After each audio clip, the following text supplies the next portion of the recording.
자, 안녕하세요. 광교쌤입니다. 이번 주 이제 마지막, 촬영이고요. 촬영이란 표현하겠다. 수업이고요. 아무래도 이게 마지막 원클 될 것 같네요. 이제는 한국사 같은 경우는 49강에 끝납니다. 제가 하는 부분은 현대사 전까지. 그래서 여러분들 오시면은 48강, 49강 하면은 거기까지가 이제 일제시대 마지막 부분입니다.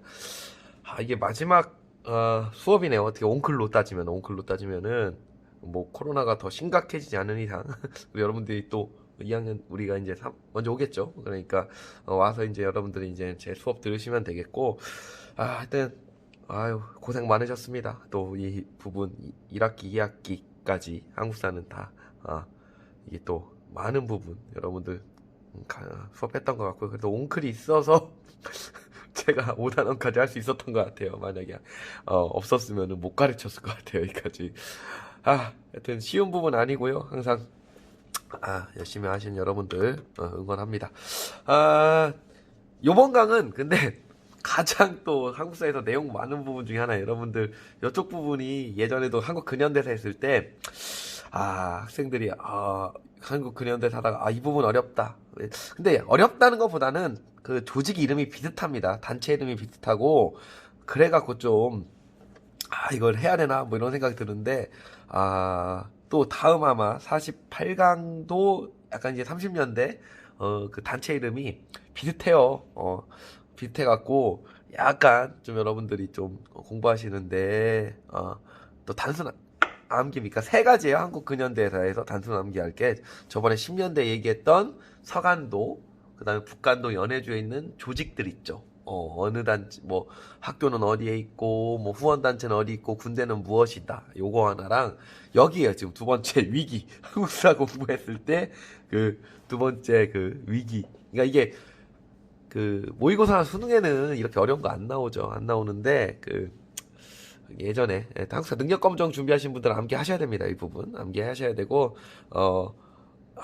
마치면 쉬워. 암기하면 쉬운데 그 공부하는 과정이 어렵고, 내신 준비하시는 친구들도 하셔야 되겠죠. 그 다음에 이제 48강 부분에 나와 있는 단체인데, 여하튼 여기가 가장 여러분들이 할 텐데 일단 해보겠습니다. 제 나름대로 또 좀 쉽게 암기법도 여러분들 좀 알려드리고 좀 쉽게 공부할 수 있도록 한번 해볼게요. 뭐 힘들면 뭐 제 책임이죠 뭐. 자, 일단은 20년대랑 30년대 초까지입니다. 그래서 무장독립투쟁하고 의열투쟁을 같이 하고, 위는 이제 무장독립투쟁 이제 순서대로 할 거고, 밑에는 의열투쟁을 정리를 할게요.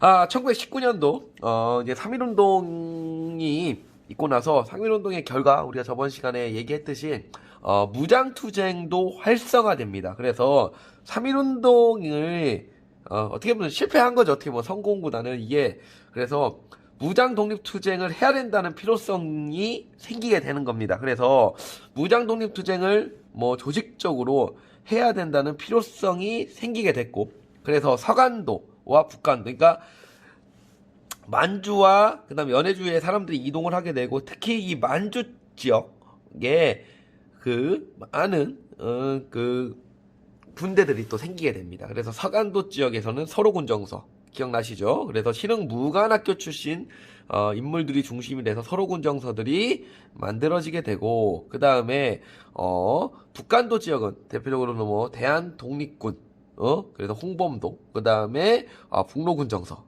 김자신, 이러한 군대들이 이제는 서서히 생기게 됩니다. 자, 그러다가 이제 20년대 이렇게 생겼던 군대들이, 자, 일단은 1번군과 이제 전투를 벌이기 시작하는데, 자, 먼저 첫 번째 20년 6월 달에 20년 6월 달에 우리 작년인가 재작년에 영화로 또 개봉이 됐죠. 봉오동 전투가 있게 됩니다. 자, 6월 달에 6월에 자, 봉오동 전투 20년 6월에 지금 교실이 너무 추워요. 그래서 손이 어네, 입도 얼고. 자, 봉오동 전투가 6월달에 있게 됩니다. 그 봉오동 계곡에서 아주 큰 전과를 올리게 되고요. 자, 여기서 이제 대표적인 이제 군대 이름, 그러니까 봉오동 전투와 청산리 전투는 대첩은 기본적으로 인물 홍범도, 그 다음에 홍범도가 이끌었던 군대의 이름 정도는 암기를 좀 알아두셔야 됩니다. 그래서 홍범도가 당시 이끌었던 군대 이름이 대한독립군.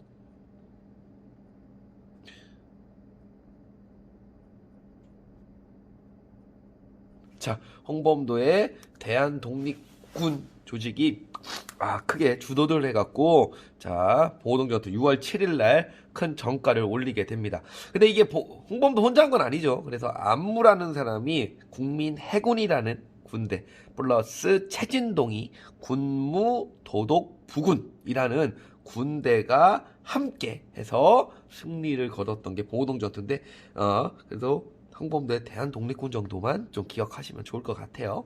자, 일본군이 졌어. 봐봐, 졌어요. 그러니까 그러면 여기를 이제 들어가야 될 거 아니에요. 그러니까 뭔가 복수라고 할까? 그러니까 봉오동전투 이후에 이제는 칼을 갈았겠지. 이것도 어떻게 해야지? 여기 간도지방 어떻게 해야지? 그런데 이 지역에 아직은 일본군이 그 영토가 아니잖아. 좀 만주 지역이니까. 그러니까 이거 군대를 이끌러 가야 되는데 이거 방법이 없단 말이야. 그럼 어떻게 해야 돼? 이제 자작극을 일으키게 됩니다. 그 사건이 뭐냐면은 훈춘 사건이야. 훈춘 사건.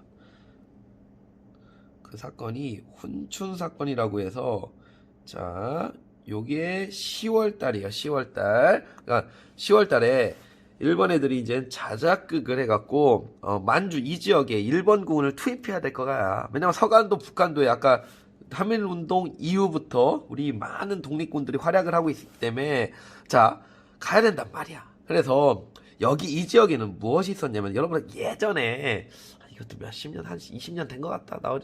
내가 대학생 때가 그 같은데 놈놈놈이라는 영화 혹시 알아요? 좋은 놈? 나쁜 놈? 이상한 놈 해갖고 정우성 뭐 이병헌 송강호가 했던 영화 같은데 거기에 그 당시 그 이병헌의 역할이 아마 이거였을 겁니다.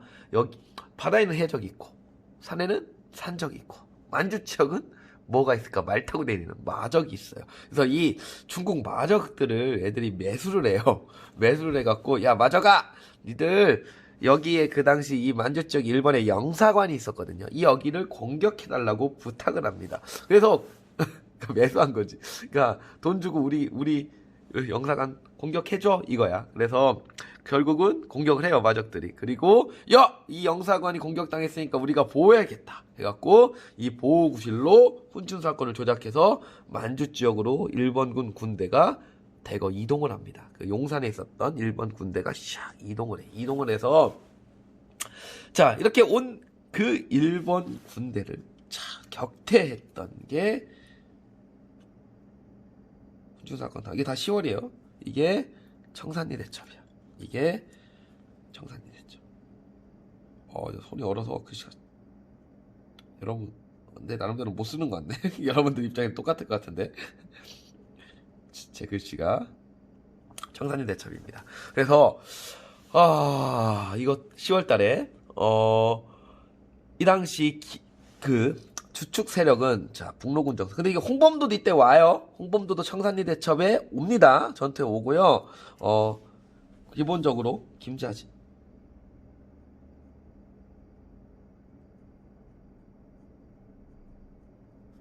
이끌었던 군대는 북로군 정서. 자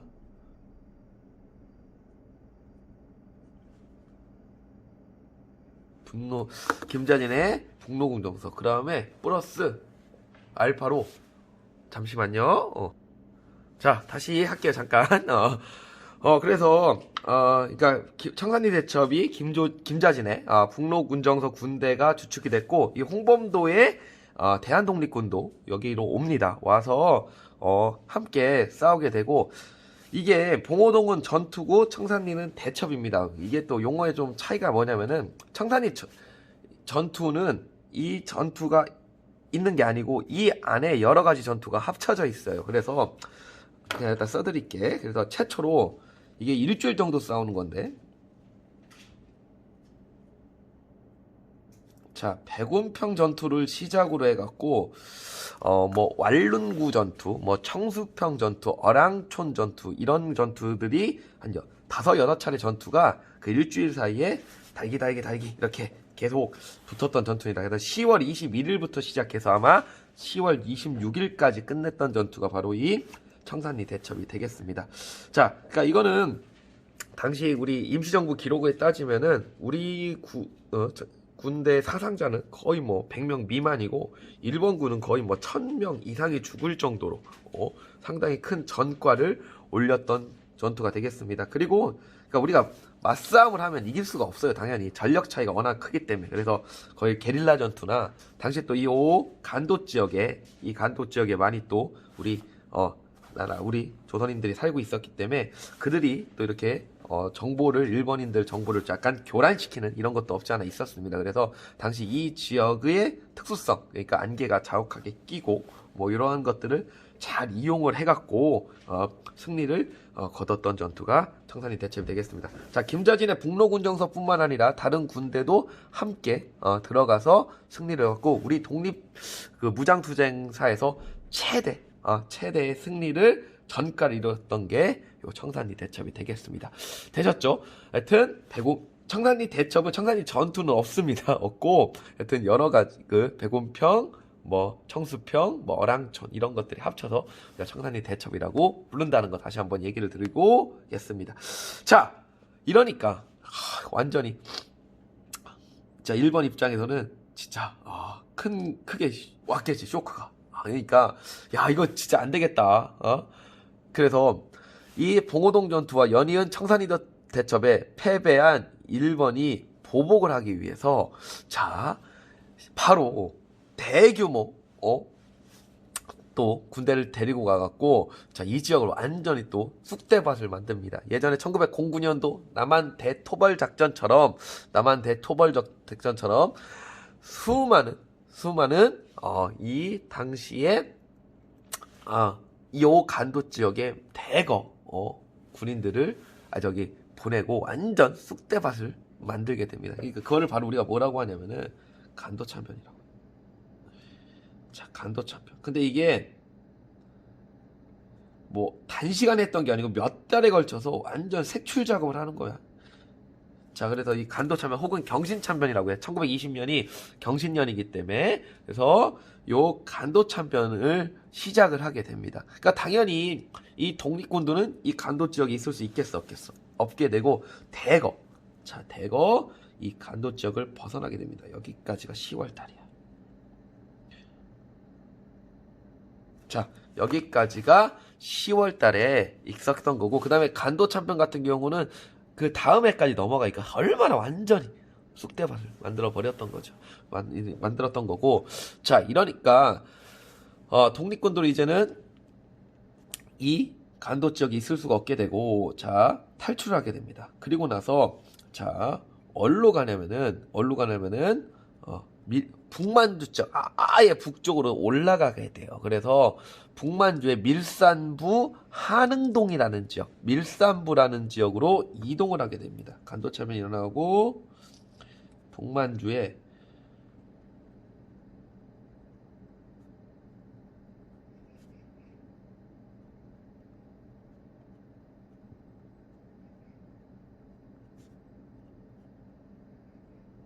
북만부 밀산부 지역으로 이동을 합니다. 이동을 하게 되고, 이렇게 이동한 독립군들이 자, 다시 재정비를 해갖고 20년 12월 달에 자, 눌러 갈게 그냥 21년 넘어가는 사이에 새롭게 군대를 결성합니다. 그 군대 이름이 뭐냐면은 대한 독립 군단이라고 해서 요게 12월.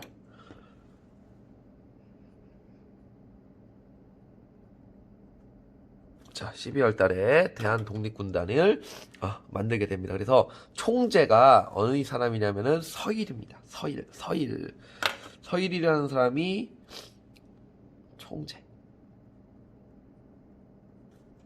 총재는 서일이었고, 그 넘버 2를 부총재를 김자진과 그 다음에 홍범도한테 맡기게 됩니다. 그래서 이게 그 대종교 계열이거든요. 서일이 대종교에서 더 높았을 거야. 아마 홍범도와 김자진보다 높았기 때문에 서일이 총재, 대장의 역할을 했고 그 김자진과 홍범도는 부대장의 역할을 하게 됩니다. 자, 여기까지 일단 순서입니다. 봉오동, 훈친사건, 청산인대첩, 간도참변, 밀산부 이동, 대한독립군에 결성됐고, 자, 이러는 과정에서, 여기에 독립군들이 여기에 있다가 당시 그 소련에서 오라고 합니다. 그러니까 소련의 당시 그 적군과 소련도 1917년 러시아 혁명을 하고 나서 내전이 있었거든요. 그 당시 러시아 혁명에 찬성하는 측, 그 다음에 반대하는 측, 찬성하는 측을 적군이라고 하고 반대하는 측을 백군이라고 하는데 이 당시 이러한 그 과정에서 얼마나 일본군까지 이길 정도로 상당히 센 부대 아닙니까? 우리 독립군들이. 그러니까 그 당시 적군 측에서 우리 그 대한독립군단의 이런 무장력, 군사력을 좀 어느 정도 필요성을 했던 거지. 그래서 소련이 당시 이런 내전 중에서 일단 이동을 해요. 우리 독립군들이 오라고 했고 이동을 하는데 거기가 어디냐면은 러시아의 스보보든이라는 지역으로 이동을 하게 됩니다. 그리고 거기가 바로 자유시인데요. 결국 이 스보보든이로 이동했던 이게 21년 7월 달에 우리 독립군의 또 이제는 7월 달에 불운했던 그날 과정인데 자유시 참변이 일어나게 됩니다. 이거 좀 얘기 좀 해드릴게요. 이것도 모의고사에 가끔씩 나와요. 그러니까 요게 나오면은 조금만 고생하면 다 맞출 수 있는 부분이거든요. 근데 모르면 틀려요. 하여튼 자유시 참변이 21년 7월 달에 자유시 참변이 발생하게 됩니다. 독립군단은 20년 12월 달에 만들어진 군대고 이게 어떻게 된 거냐면은 요게 우선은 독립군 사이 일단 들어갔어.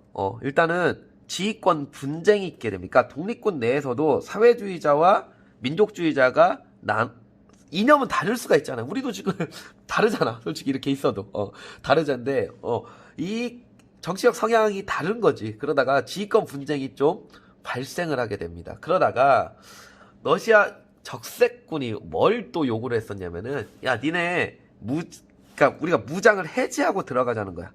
무장을. 그러니까 이 대한독립군단이 당연히 군인들 집단이기 때문에 군대 집단이 그 무기를 갖고 있는데 그거를 일단 다 해제하고 적색군으로 들어오라고 합니다.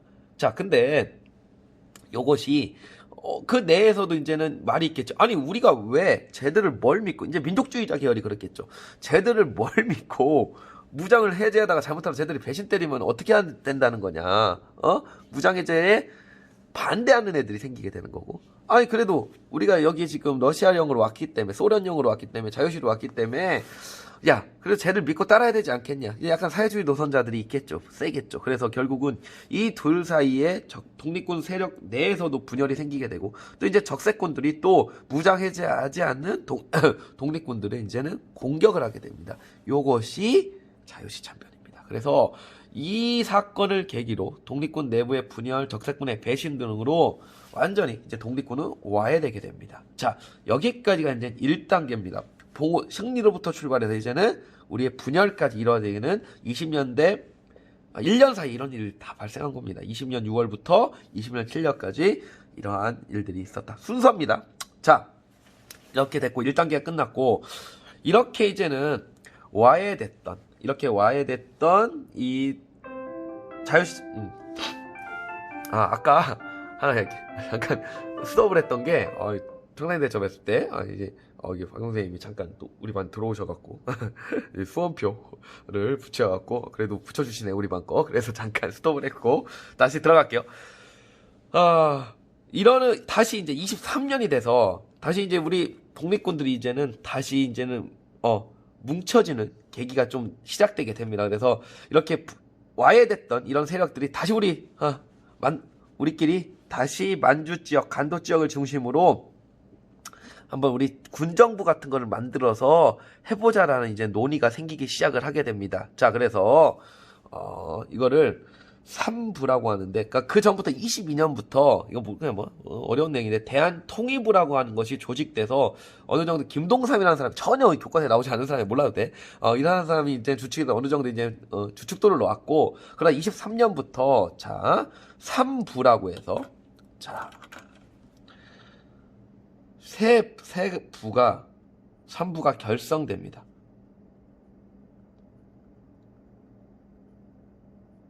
자, 그래서 이 3부는 어떠한 성격을 가지고 있었냐면은 자치정부고, 자치정부의 기능을 하는, 자, 3부가 결성이 됩니다. 그래서 요 자치정부는 행정 플러스 군사,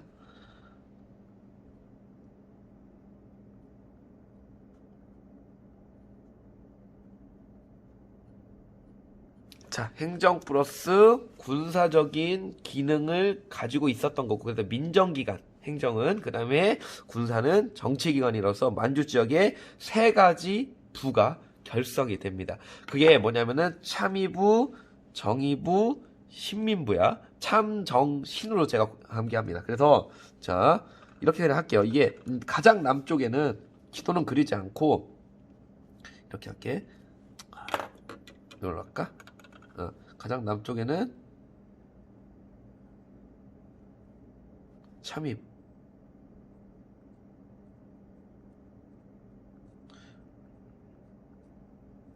잘 나오나? 참의부야. 참의부. 그 다음에 그 약간 위에는, 약간 위쪽, 이게 제가 지도가 정확하지 않고 교과서에 아마 있을 겁니다. 그 다음에 정의부 좀 위에, 이게 제가 그냥 여러분들 공부하기 편하게 하는 거지, 이게 이렇게 딱딱 맞진 않아요. 그 위쪽에 정의부. 그 다음에 가장 윗지역에는 신민부야.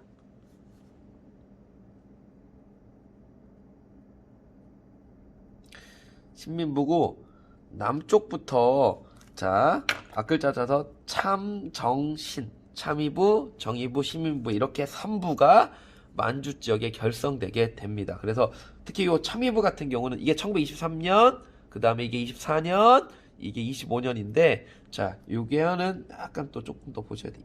임시정부가, 임정 상하이에 있잖아요. 그래서 임정과 연결된 것이 바로 이 참의부가 되겠습니다. 가장 가깝잖아요, 참의부가. 그리고 정의부 같은 경우는 지청천이 여기에 있었고요. 그 다음에 약간 북만주 지역의 신민부에는 여기에 김자진이 있었고, 대종교도들이 대거 또 여기에 위치를 했다라고 보시면 되겠습니다. 그래서 각각 자치정부 역할을 했고, 또 행정부, 사법부, 입법부를 다 구성을 했었다라고 보시면 되겠습니다. 자, 여기까지 다시 보셨고, 다시 갈게. 또 25년도. 자, 이렇게 다시금 독립군들이 모이게 되잖아요. 모이게 되니까, 자, 다시 일본 애들이 또 가만히 있지 않겠지. 그래서 1925년도에 자, 이 만주에 있는 한인들에 대한 단속을 하기 위해서 당시 조선총독부 경무총감이었던 미스야가, 이거를 미스야 협정이라고 해. 1925년에 미스야 협정이라고 해서 경무총감이었던 미스야와, 당시 또 중국이 여러분 누구냐, 동남아 세계 원세계 위안스카이가 1915년인가 16년에 죽게 되고, 위안스카이의 그 부하들이 각 지역의 산지에서 26년부터 27년까지 자, 중국은 군벌 시대야. 쉽게 말하면 우리도 따지면은 궁예, 그다음에 견훤처럼 이게 완전히 이제는 각 지역마다 군인들이 장악을 했던 군벌 시대가 한 10여 년 지속이 됩니다. 그러니까 동아시아에서 하면 또 나오는 건데, 세계사에도 나오고, 이런 그 중에 요 만주 지역을 장악했던 군벌이 장쭈어린이야. 이름이 장쭈어린. 장쭈어린도 나중에 일본군에 의해서 죽게 되는데, 하여튼 이 장쩌린과 그 다음에 미스야, 만주 군번이었던 장쩌린가 그 다음에 총독부 경무총감인 미스야 사이에 협정을 체결합니다. 근데 이 체결 내용이 뭐냐면은 만주 지역 내 우리 독립군을 탄압하기 위해서 예를 들어서 독립군을 만주 군벌이 잡으라는 거야. 잡으라는 거. 쩌린이 보고 잡으라는 거야. 잡으면은 그거에 대한 일본군이 보상을 해준다는 거야. 쉽게 말해서. 그래서 일본 중국이 만주 군벌이 잡고 이걸 넘겨준다는 겁니다. 넘겨준다는 건데, 자 결국은 이 미스야 협정으로 그 다음에 플러스 또 치안유지법이 25년부터 발효가 되잖아요. 그러니까 갑자기 또 위축됐던 거야. 삼부에서 활동하는 게. 그럼 어떻게 하겠습니까? 흩어져 있는 거라면 또 그 다음에 이 당시 또 25년도 이후에 보면은 자 어때요? 민족유일당 운동이 막 전개되잖아. 신간에 기억나시죠? 그래서 자 우리가 이렇게 미사협정으로 활동이 위축될 수밖에 없고 그 다음에 치안유지법으로 국내 상황도 좀 그렇고 근데 또 당시 이제는 공산당 사회주의 흐름이 합쳐야 된다. 이런 것도 없지 않아 있었던 민족유일당 운동이 전개되는 시기에 자 합치자 하는 삼부 통합운동이 전개되게 됩니다. 미사협정이 있고 그 다음에 삼부 통합운동 참의부 정의부 자 신민부를 합치자는 삼부 통합운동이 전개가 돼요. 자 그래서 이것도 그러니까 없잖아요. 민족유일당 운동의 일환입니다. 그 당시 흐름을 보시면 되고 자 그런데 결국은 삼부 통합 중에 하나도 합치진 못해. 당연히 또 사회주의자 민족주의계를 잘 어떻게 합쳐지는 게 조금 어렵 수밖에 없는 거죠. 그래서 어떻게 되냐면 제가 일단 여기다 써놨거든요. 써놨는데 남만주 지역에는 삼부 통합 운동으로 자 국민부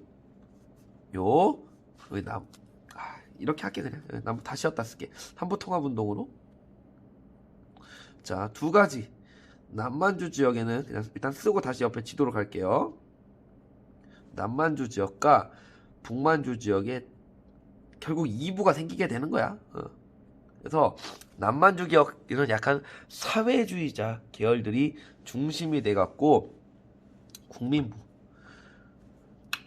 국민부가 나왔고 자 그 다음에 북만주 계열 같은 경우는 약간 민족주의자 계통이 중심이 돼서 혁신의회가 만들어져. 자 그래서 삼부 통합운동 결과 남만주는 국민부 그 다음에 북만주는 혁신의회라고 해서 완전한 통합은 되지 못하고 이렇게 나눠지게 됐다까지 보시면 되겠습니다. 자, 그 다음에 이제 또 무지 중요한 게 또 하나 더 나오는데, 자, 무엇인가?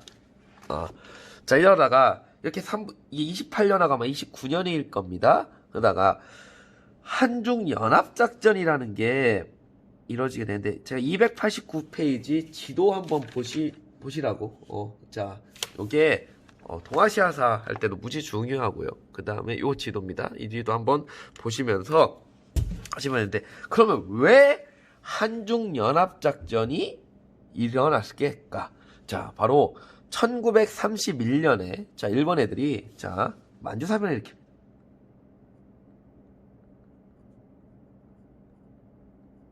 자 이 만주사변을 일으키게 돼갖고 그리고 32년에 만주국을 세워요. 만주국이라고는 계례 정권을 세웁니다. 그래서 청나라 마지막 황제였던 푸이를 데리고 와서 만주에 계례국을 만들게 되는데 그러니까 이젠 중국 애들도 일본이 적이 돼버린 겁니다. 그래서 중국 내에 항일 감정이 고조되고 이러한 또 나름 만주 지역까지 얘들이 지금 들어온 거잖아. 일본 군대가. 독립군이 위기를 겪게 되니까 계속 종이 울리네요.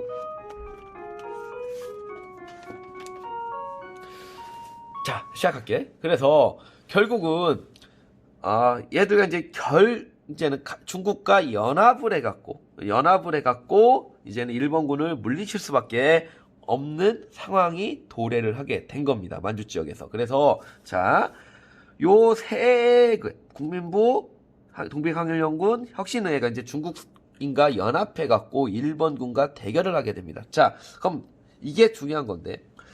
국민부부터 할게 밑에. 이 남만주 지역의 국민부 같은 경우는 자 얘들이 무슨 군대를 만드냐면은 조선 혁명당이 군을 만들 혁명군. 자 얘들이 만든 군대는 뭐다? 조선혁명군이야. 그리고 얘들의 당이 조선혁명당이야. 그것까지는 모르셔도 되고 하여튼 조선혁명군이 중국의 자 한중연합장이니까 중국의 의용군하고 합쳐요. 중국의 의용군. 중국의 의용군. 자, 그래서 이 조선혁명군과 의용군이 합치는데 이 조선혁명군의 대빵이 누구냐면은 양세봉이야. 양세봉. 미안해요. 이게 칸이 있겠네. 양세봉입니다. 여러분 이 당시 3봉이 있어. 3봉. 원두 쓰리봉. 김원봉.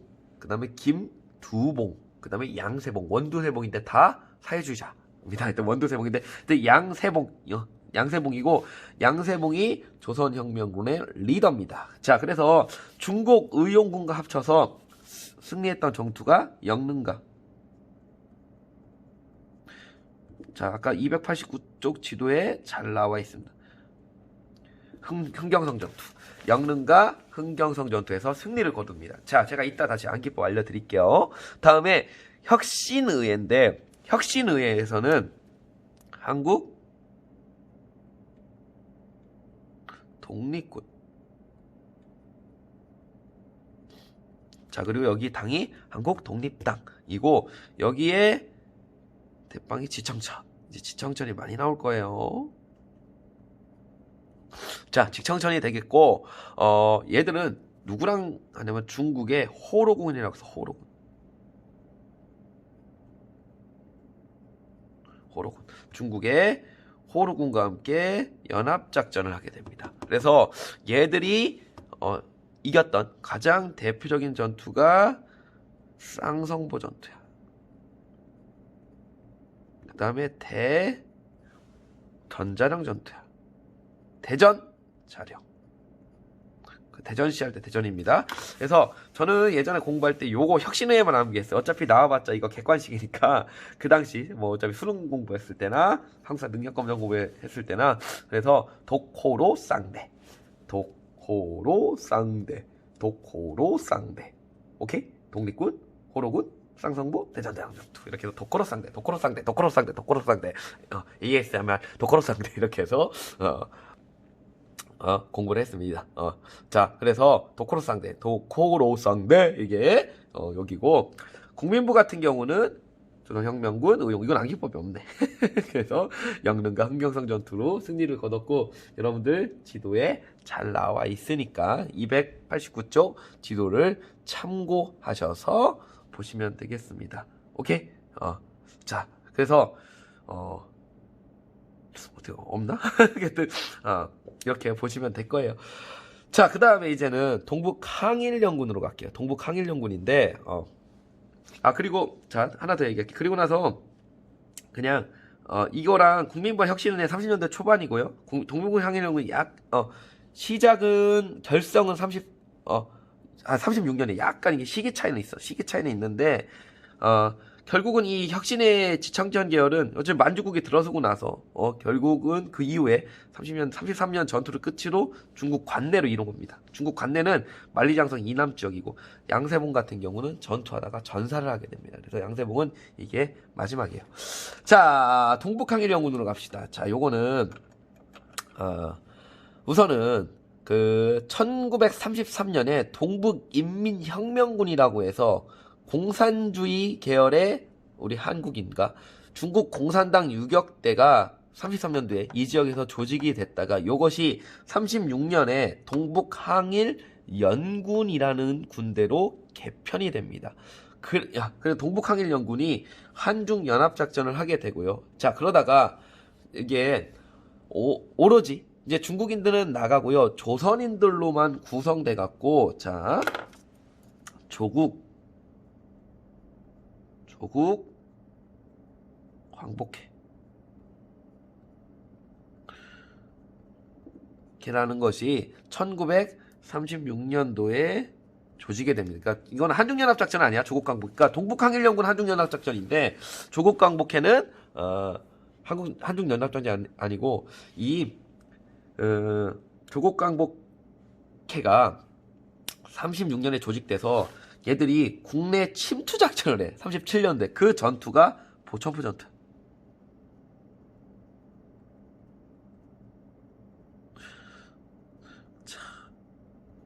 전투인데 여러분들 입장에서 이 보천포 전투가 약간 생소할 수도 있습니다. 그러니까 여기에 북한에서는 어마어마하게 강조를 하지. 그럼 좀 약간 힌트가 되나? 이게 김일성.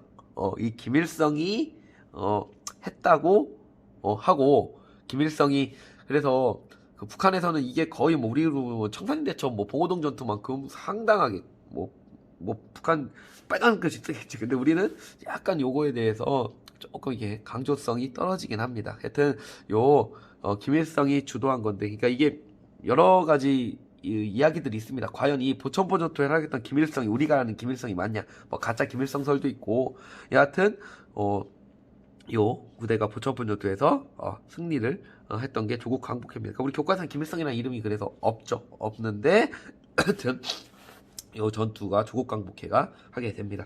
자, 여기까지가 일단은 무장 독립 투쟁입니다. 이게 보면은 제가 잘 정리했나? 모르겠는데 이게 스토리대로 쭉 가는 겁니다. 쭉 가는 거고 이게 암기해야 될 게 특히 요거 한중연합작전의 부대랑 어느 전투에서 얘들이 승리했는지 그거 구분점. 그 다음에 요거는 모의고사쯤에 가끔씩 나오더라고요. 요게 나오면은 자유시험편까지 연결되니까 이렇게 살펴보시면 되겠습니다. 자, 여기까지 했고 이제 나머지 이제 의열투쟁에 대해서 여러분과 또 하도록 하겠습니다. 이제 의열투쟁은 뭐 별 내용 그렇게 많지는 않습니다. 많지는 않고 지면 되겠고 날씨가 춥네. 추워 진짜. 이거 선생님도 이제 시험 수능 시험 감독을 하러 또 가야 되고 이제 바쁜 또 한 주가 되겠습니다. 여러분 자 할게요. 또 어저께 일요일날 또 토트넘 경기가 1시 반인가 있어갖고 전반만 보고 자야지 하다가 결국 후반까지 다 봐서 한 4시에 잤나. 그래서 어제 아마 촬영 2개 했는데 좀 목록하더라고요. 근데 어제는 일찍 자갖고 좀 쌩쌩하네. 목소리도 그렇고 별로 이렇게 손흥민 슈팅을 하나도 못 해갖고 이제 했습니다. 자, 의열투쟁 갈게요. 밑에 이제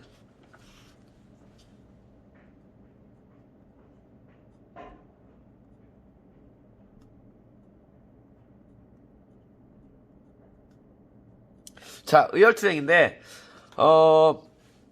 우선은 2개예요. 2개. 하나는 의열단, 하나는 한국애국단. 자, 의열단, 한국애국단 수능에 나올 수 있는 주제. 그리고 이번에 모평에도 나왔죠. 11월 모평에 나와갖고 아마 이거 좀 많이 틀렸을 텐데 이게 한 3년 동안 출제가 거의 안 됐었는데 근데 제가 35분에 기적할 때 한번 얘기는 했습니다. 조선혁명선 얘기했는데 여튼 한번 봅시다. 우선은 의열단은 1919년도에 자 김원봉이 김원봉 그냥 바로 카운트 쓸게요. 중요한 인물이죠.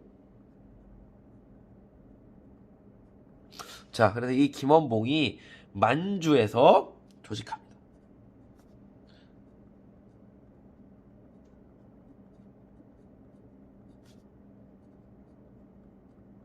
몇 년도? 1919, 1919년도. 그래서 생각보다 일찍 조직됩니다. 11월 달에 만주 길림성에서 신흥 무관학교 출신들 인사들이 중심이 돼서 김원봉, 윤세주 이런 인물이 해서 13명의 단원으로 출발을 하게 됩니다. 그래서 이렇게 출발을 하게 되고요.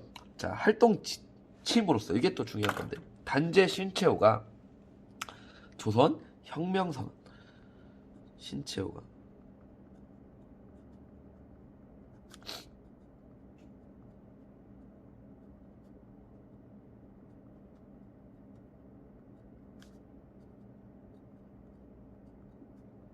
이란 걸 쓰는데 요것을 활동 지침으로.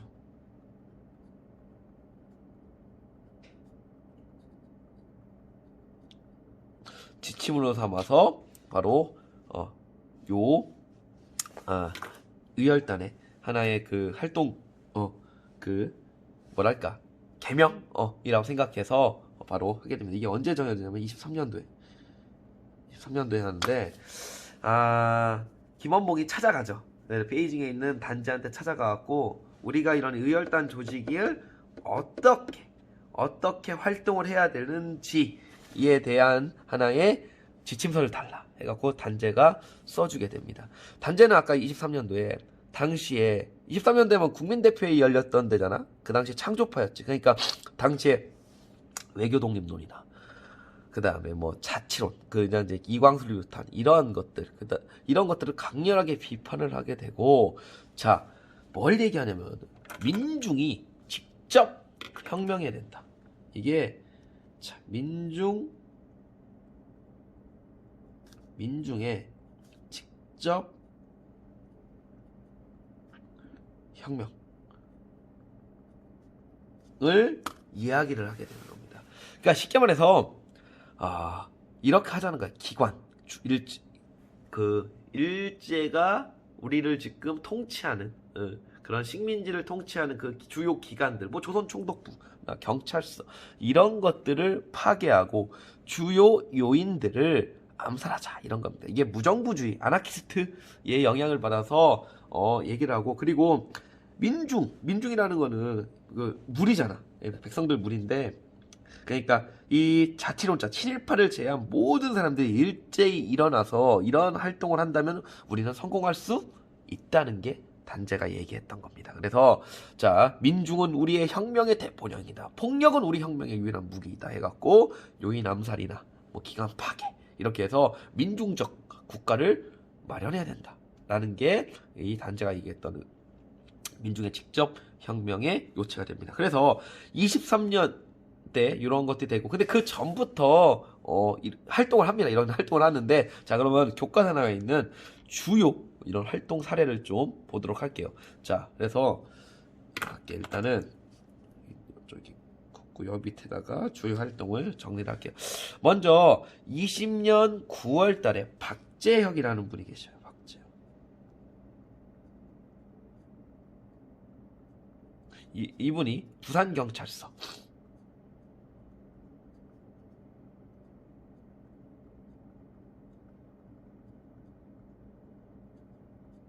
서에다가 폭탄을 투척을 하게 되고, 그 다음에 김익산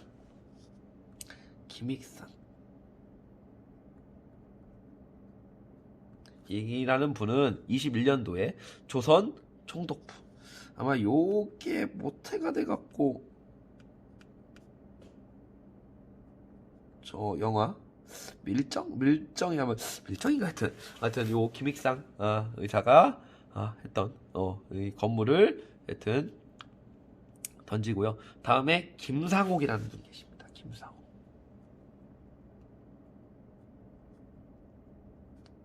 김상옥은 종로경찰서.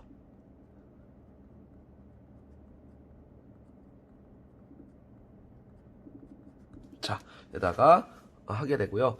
그 다음에 김지석은 자, 이제 일본까지 갑니다.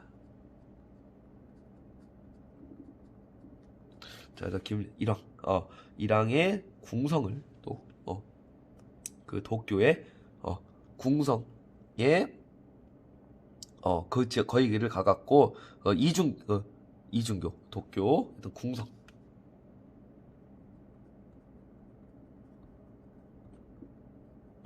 성을 잠깐만, 가장 유명한 게 바로 이분이죠. 나석주 가장 잘 나오니까 나석주는 1926년입니다. 이거는 동양 가장 뒤죠. 동양 척식 주식회사. 자, 동척, 그 다음에 식산은행까지 나석주가 던지게 되는데, 자, 문제는 이런 폭탄들이 잘 터졌을까 안 터졌을까? 잘 안 터져. 특히 나석주, 참 이 폭탄은 아쉬워요. 나석주가 폭탄을 2개를 아마 가지고 갔을 텐데, 여러분은 그 나중에 명동 가시면은 거기 아마 나석주 열사 돌아가신 그 자리에 아마 그 비석이나 동상이 있을 거예요. 근데 일단은 동척에다 던집니다. 근데 안 터져요. 그 다음에 다음 갔던 게 조선 식산은행을 가요.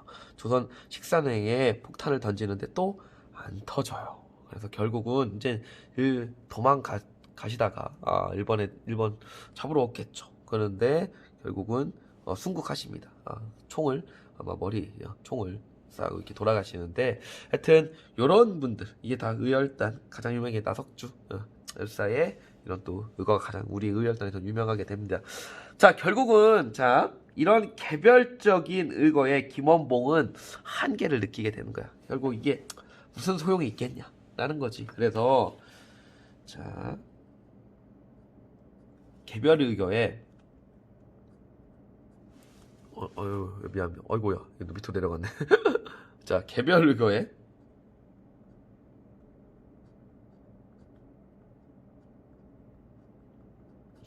한계를 느끼게 됐고요. 결국 안 되겠다. 그래서 26년도에 이 단원들을 황포 중국의 황푸 해도 됩니다.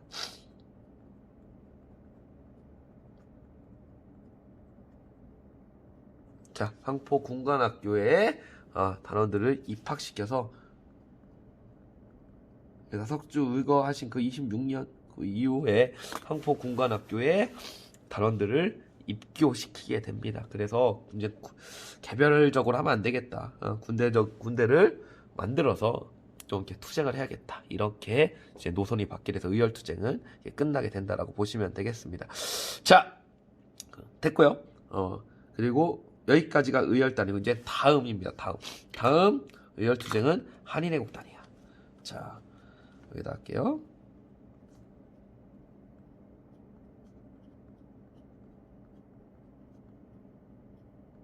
자, 한인애국단이고 31년. 자, 31년단의 한인애국단이 이거는 상하이에서 만들어지게 됩니다. 자, 그래서 우선은 배경은 한인애국단이 만들어지는 게 당시에 배경을 만보산 사건이라고 있었어. 이걸 얘기할게 그냥. 만보산 사건이라고 해서 31년 7월 달입니다. 그래서 당시 만주 지역에 당연히 우리나라 사람 많이 살고 있고 당연히 중국인도 많이 살겠죠.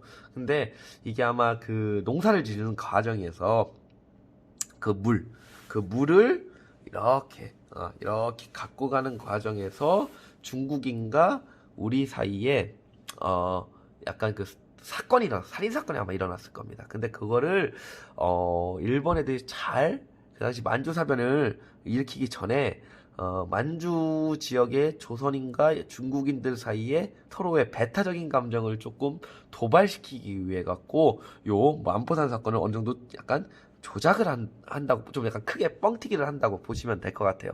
그래서 이게 또 국내에 알려지고 당시 조선인들 사이에 중국인들에 대한 그 감정이 상당히 안 좋아집니다. 그래서 국내에서도 아마 막 중국인들 잡으면은 뭐 살인 사건도 일어나고 막 그럴 거예요. 그러니까 이러한 중국인들의 반항 감정이 상당히 안 좋아지게 있었던 사건도 하나 있었고요. 이 한인애국단이 조직되기 전에. 그래서 이런 게 있었고, 그래서 당시에 그 상하이에서 활동했던 임정도 약간 이거에 대해서 뭐랄까 문제가 이거 잘못되나, 우리가 이거 중국에서 활동할 수 있을까? 라는 또 이러한 그 생각을 들 수밖에 없었었고, 그 다음에 또 만주사변도 일어나게 됩니다. 9월달에. 자, 요러한 그 직전에 배경의 흐름이 있었고, 그래서 김구가 이렇게 당시 반항 감정이 커졌던 중국인들도 우리도 반중 감정이 커졌듯이 중국인도 반항 감정이 커졌겠죠. 이러한 반항 감정이 커져 있던 상태. 또 하나가 일본의 또 만주 사변으로 인한 그 침략으로 이 임정이 다시금 어떻게 조직을 개편해야겠다라는 생각이 커지게 됐죠. 그래서 김구가 중구가 임정에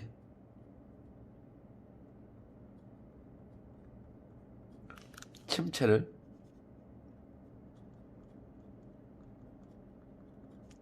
극복하기 위해 요 한인 애국단을 조직을 하게 되는 겁니다. 자, 그래서 대표적으로 쌍봉이 이때 나오죠. 하나가 이봉창.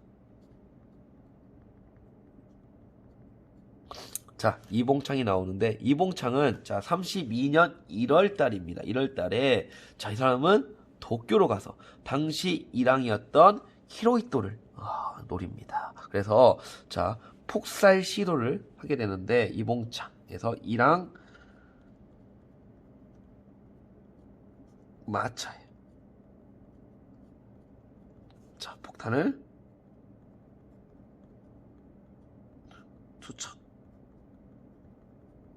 투척하게 되고요. 자, 그래서 이게 결국 실패를 거두게 되고, 이봉창은 나중에 이제는 대역죄인으로, 이제는 사형을 당하게 되는데, 근데 요 폭살 시도에 대해서 당시 중국 신문들이 상당히 아쉬움을 표현해. 불행히도 그가 죽지 않았다. 그래서 이 중국 신문 보도를 문제 삼아서 얘들이 상하이 사변을 일으킵니다. 그래서 1월달 상하이 지역을 공격을 하게 되고, 그 다음에 결국 이 상하이 사변을 일으키고 지들이 이겼으니까 일본 애들이 전승 기념식을 상하이 홍커 공원에서 하고, 이때 또 우리 또 하나의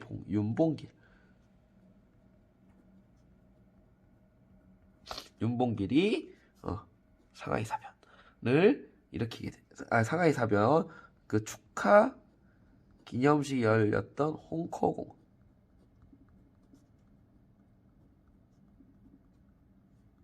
공원에서 이제 또 폭탄을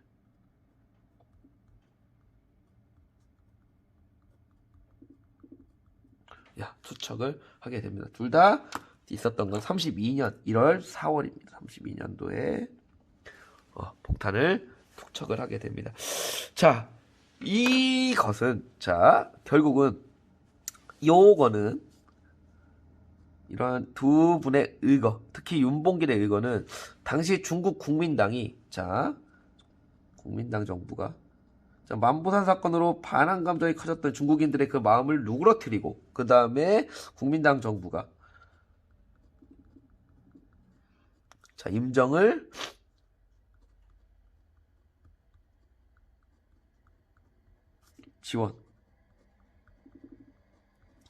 지원하게 되는